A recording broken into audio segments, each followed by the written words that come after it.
2026년 3월 25일에 한국은행이 발표한 수치 하나가 음악 조용히 화제가 됐습니다. 소비자 심리 지수가 한 달 만에 1포인트 급락했습니다. 음악 비상계엄 사태가 터졌던 2024년 12월 이후 음악 1년 3개월 만에 가장 큰 낙폭이었거든요. 같은 달 음악 집값이 오를 거라는 기대감을 나타내는 지수는 100 아래로 내려앉았습니다. 2025년 2월 이후 13개월 금악 만에 처음 있는 일이었습니다. 이 지수가 100을 믿다는 건 집값이 오를 거라고 기대하는 사람보다 내릴 거라고 보는 사람이 더 많아졌다는 뜻이에요. 쉽게 말하면 자산에 대한 기대감이 꺾이고 있는 겁니다. 숫자만 보면 간단합니다. 사람들의 소비 심리가 빠르게 식고 있다는 신호입니다. 그런데 바로 그 시점에 이상한 일이 동시에 일어나고 있었습니다. 편의점 프리미엄 디저트는 출시되는 족족 완판되고 뷰티 매장 앞에는 줄이 서 있고 특정 업종의 매출은 오히려 올라가고 있었거든요. 이 두 가지가 어떻게 동시에 가능한 걸까요? 소비 심리가 가라앉는다는데 어떤 제품은 품절 행렬입니다. 아니, 더 무서운 질문은 이겁니다. 혹시 이게 동시에 일어나는 게 아니라 하나이기 때문에 일어나는 건 아닐까요? 경기가 나빠지기 때문에 오히려 작은 사치가 늘어나는 게 아닐까요? 경제학의 립스틱 효과라는 말이 있습니다. 처음 들으면 조금 낯선 이름이지만 개념 자체는 아주 직관적입니다. 경기가 나빠지면 사람들은 집도 못 사고 해외여행도 못 가고 비싼 외식도 줄입니다. 하지만 그렇다고 일상의 작은 행복까지 포기하진 않거든요. 오히려 큰 것을 포기했을 때 그 빈자리를 채우기 위해 작은 것에 더 집착하게 됩니다. 립스틱 하나, 케이크 한 조각, 편의점 고급 디저트 하나, 가격은 몇천 원에서 몇만 원이지만 거기서 얻는 위안과 만족감은 그 가격을 훨씬 넘어섭니다. 이 현상에 공식적으로 이름이 붙은 건 2001년이었습니다. 에스트로더를 세계 최대 화장품 기업으로 성장시킨 레너드 로더라는 사람이 있었습니다. 그는 9월 10일 테러 직후 기한 숫자를 발견했습니다. 미국 전체가 충격과 공황에 빠져있던 그 해 가을 립스틱 판매량이 오히려 11% 증가했던 겁니다. 세상이 무너지는 것 같던 시절에 화장품 가게 앞에는 오히려 사람이 몰렸다는 거죠. 그가 이것을 립스틱 지수라고 이름 붙이면서의 현상은 경제학 용어로 자리를 잡았습니다. 사실 더 오래된 전례도 있습니다. 1929년 대공황 때 미국의 산업 생산은 절반으로 쪼그라들었습니다. 공장이 문을 닫고 일자리가 사라지고 사람들이 길거리에 나앉는 시대였습니다.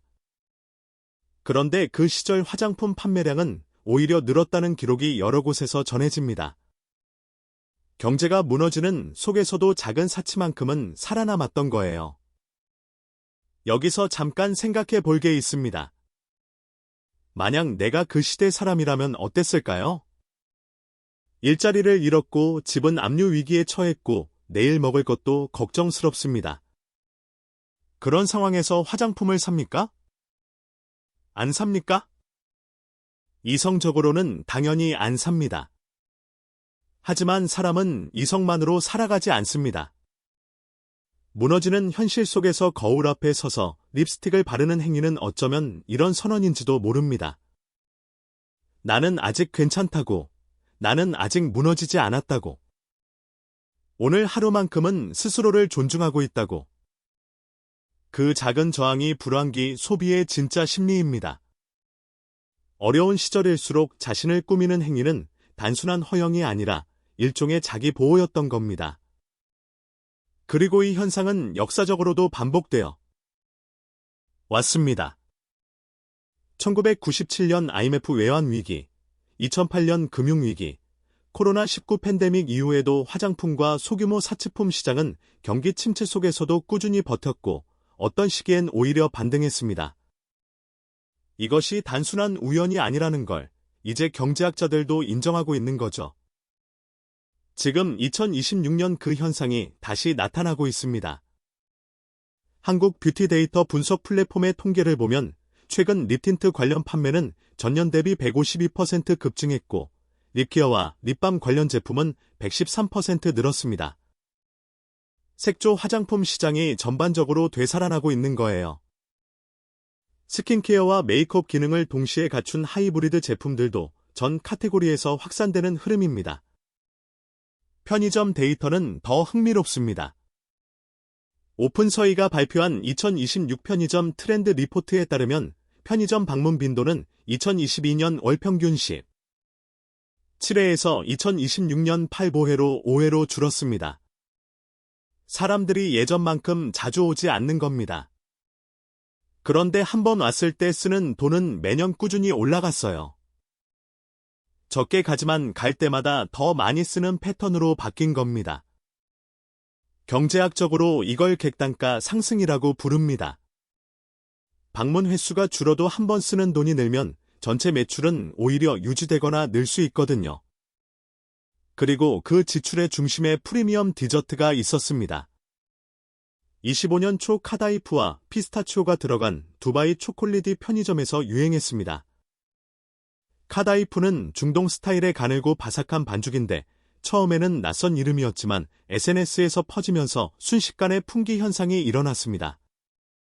편의점 업계가 앞다투어 비슷한 제품을 출시했고 수건 케이크라는 생소한 이름의 디저트는 출시 나흘 만에 완판됐습니다. 수건 케이크는 얇은 크레이프 반죽 안에 크림을 채워서 접어놓은 모양이 꼭 접힌 수건처럼 보인다고 해서 붙여진 이름인데 한 개 3,000원 안 받기지만 나오는 족족 사라졌거든요. 이게 단순한 유행처럼 보일 수 있습니다. 그런데 그 유행을 들여다보면 공통점이 있습니다. 가격은 부담스럽지 않고 SNS에 올릴 수 있을 만큼 비주얼이 되고 먹는 순간 즉각적인 만족감이 옵니다. 이 세 가지가 맞아떨어지는 제품이 지금 시대에 팔리는 겁니다. 디저트 전문점으로 시선을 넓혀도 흐름은 같습니다. KB국민카드 자료에 따르면 최근 4년간 디저트 전문점 매출은 47% 증가했습니다. 평균 가격이 한 끼 밥값과 비슷하거나 더 높아도 줄을 서서 사는 문화가 자리 잡았거든요. 디저트 오마카에 20대가 몰리고 주말이면 고급 베이커리에 이두시간 대기는 기본이 됐습니다. 오마카세는 원래 일본 요리 용어로 주방장에 알아서 메뉴를 구성해주는 코스 형식을 말합니다. 이제 그 개념이 디저트에도 들어온 거예요. 집 살 돈은 없어도 디저트 코스를 먹는 경험만큼은 놓치지 않겠다는 겁니다. 이쯤 되면이 현상을 단순히 음식 취향의 변화라고만 볼 수 없습니다. 여기서 한 가지 흥미로운 비교를 해보겠습니다. 일본이 잃어버린 30년을 겪던 1990년대 일본에서도 비슷한 현상이 나타났습니다. 대기업이 무너지고 집값이 급락하면서 일본 사람들은 집을 사는 대신 작은 행복에 눈을 돌리기 시작했거든요. 백겐쇼이 폭발적으로 성장했고 편의점 도시락이 고급화됐고 소규모 디저트 문화가 자리 잡았습니다. 그리고 그 문화는 30년이 지난 지금도 일본 소비 문화의 근간으로 남아 있습니다. 한국이 그 길을 걷고 있는 건 아닌지 조심스럽게 생각해 볼 수 있는 지점입니다. 물론 한국은 일본과 다릅니다. 경제 구조도 다르고 인구 구성도 다르고 정책 환경도 다릅니다. 하지만 소비 심리가 작동하는 방식, 즉 큰 꿈이 꺾일 때 사람들이 작은 것에서 위안을 찾는 패턴만큼은 놀랍도록 닮아 있는 것 같습니다. 여기서 본질적인 질문 하나를 던져봅니다. 왜 하필 지금일까요? 집을 사기 어려워졌습니다. 대출은 조여들고 금리는 여전히 높고 정부의 부동산 규제는 강화되고 있습니다. 집값이 오를 거라는 기대 자체가 꺾이고 있는 거예요. KDI 한국개발연구원 자료에 따르면 2025년 한국 경제 성장률은 0%에 머물렀고 건설 투자는 큰 폭으로 감소했습니다. 6년에는 그보다 나아질 거라는 전망이 있지만 내수 소비 회복이 여전히 미약한 상황이라는 분석도 함께 나오고 있는 상황이에요. 여기서 핵심 구조를 짚어봐야 합니다. 집을 사는 건 한국 사람에게 단순한 소비가 아닙니다.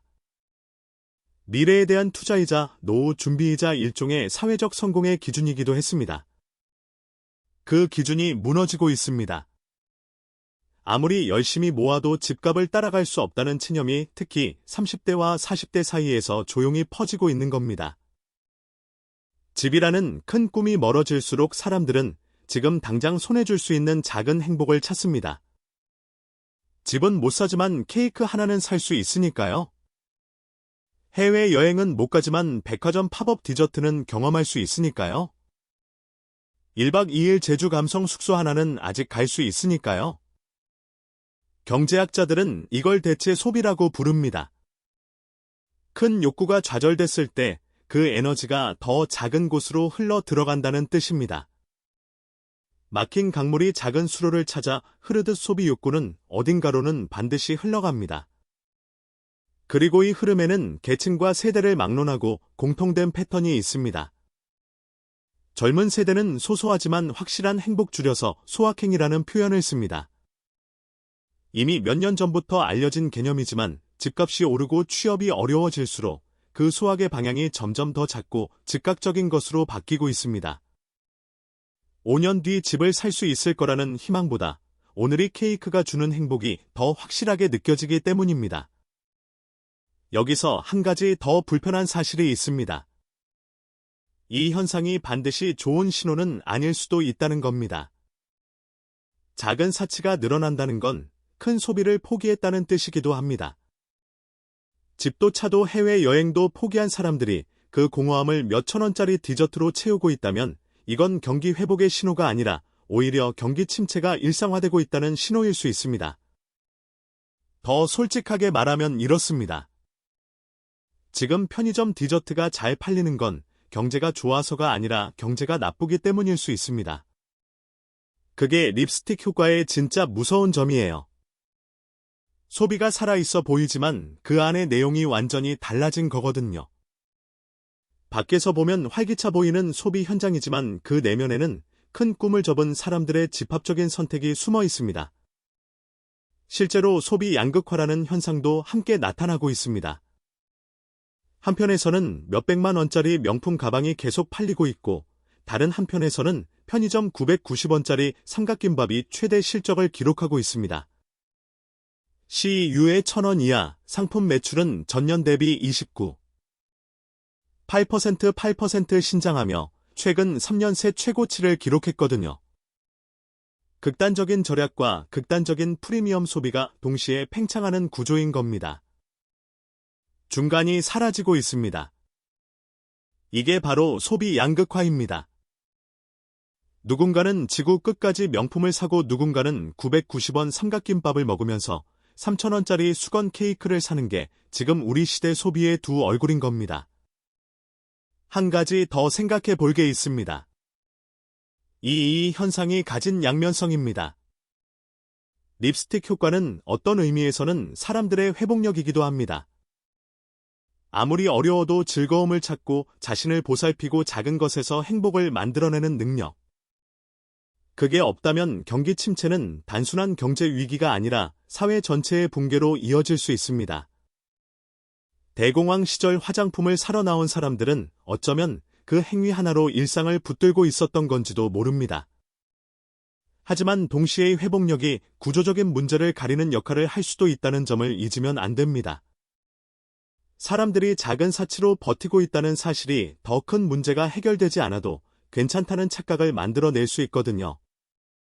사회 전체의 시각에서 보면 소비가 유지되고 있는 것처럼 보이지만 그 소비의 방향과 내용이 바뀐 것은 누군가는 읽어야 하는 신호입니다.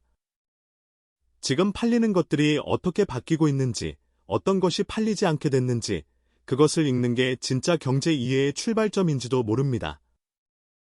그렇다면 투자 관점에서의 현상을 어떻게 읽을 수 있을까요? 립스틱 효과가 반복적으로 나타나는 업종들이 있습니다. 먼저 색조 화장품과 스킨케어입니다. 불황기마다 뷰티 시장은 고가 명품 화장품보다 중간 가격대의 색조 제품이 특히 강세를 보입니다. 큰 사치는 포기하지만 외모를 가꾸는 행위 자체는 포기하지 않기 때문이에요.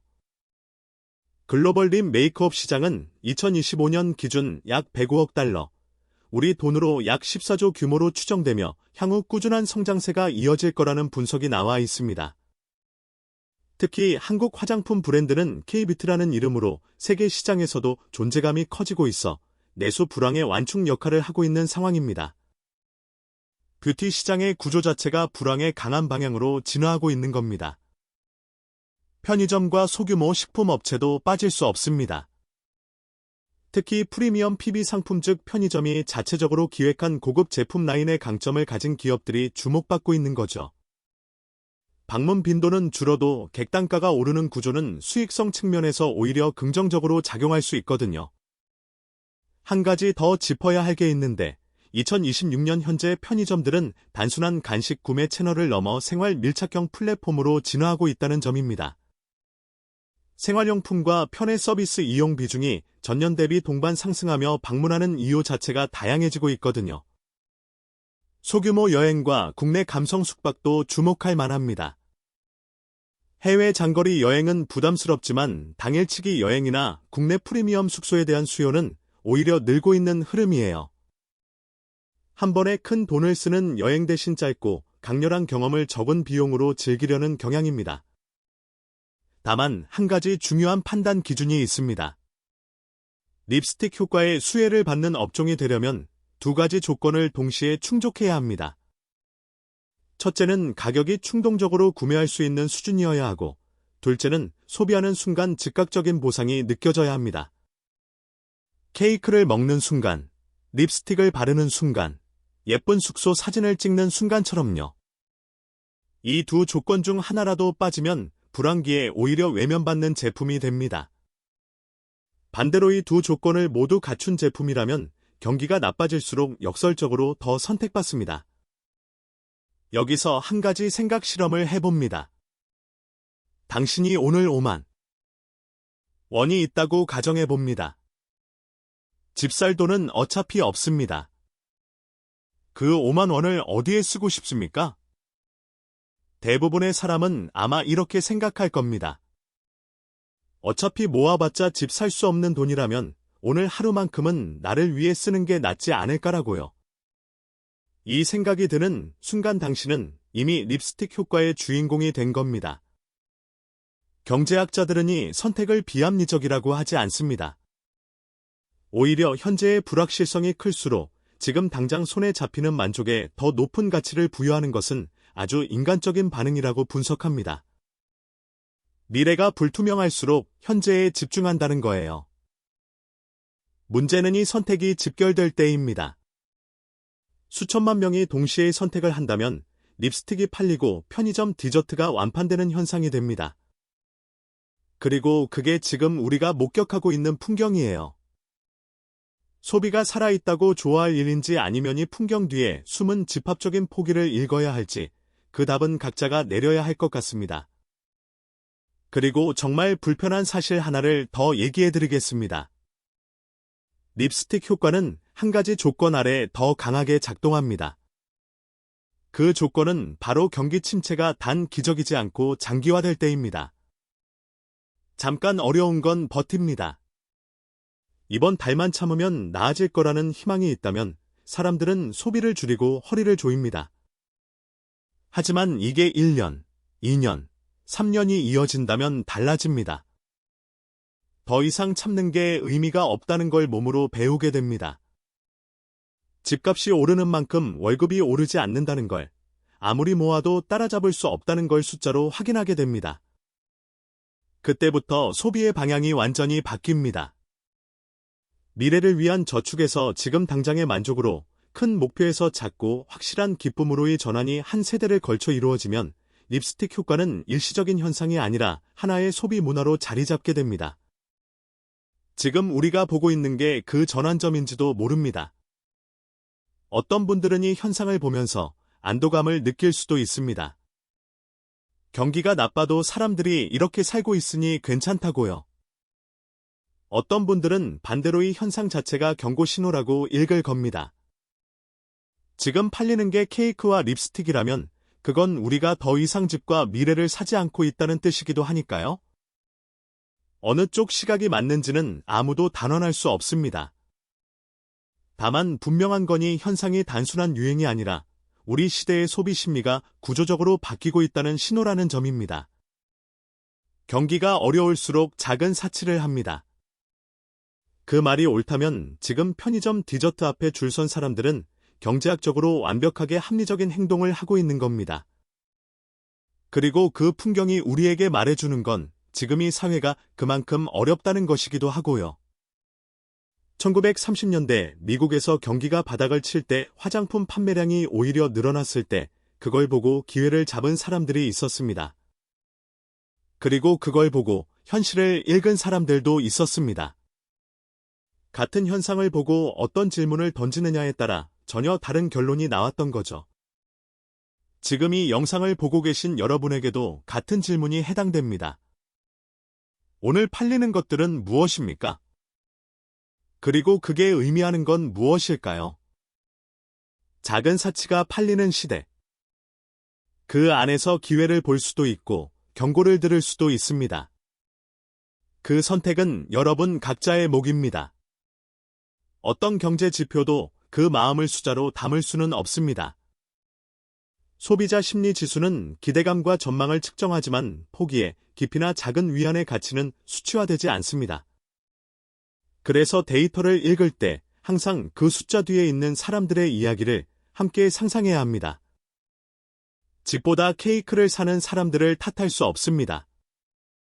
그 선택의 뒤에 어떤 포기가 있는지를 우리 사회가 좀 더 진지하게 들여다봐야 하는 게 아닐까요? 오늘도 시청해 주셔서 감사합니다. 구독과 좋아요는 영상 제작에 큰 힘이 됩니다. 여러분은 요즘 어떤 작은 사치를 즐기고 계신가요? 불황일수록 포기하지 않는 것들, 오히려 더 챙기게 되는 것들이 있다면 댓글로 나눠주시면 정말 반갑겠습니다. 여러분의 소비 이야기가 다음 영상의 소재가 될 수도.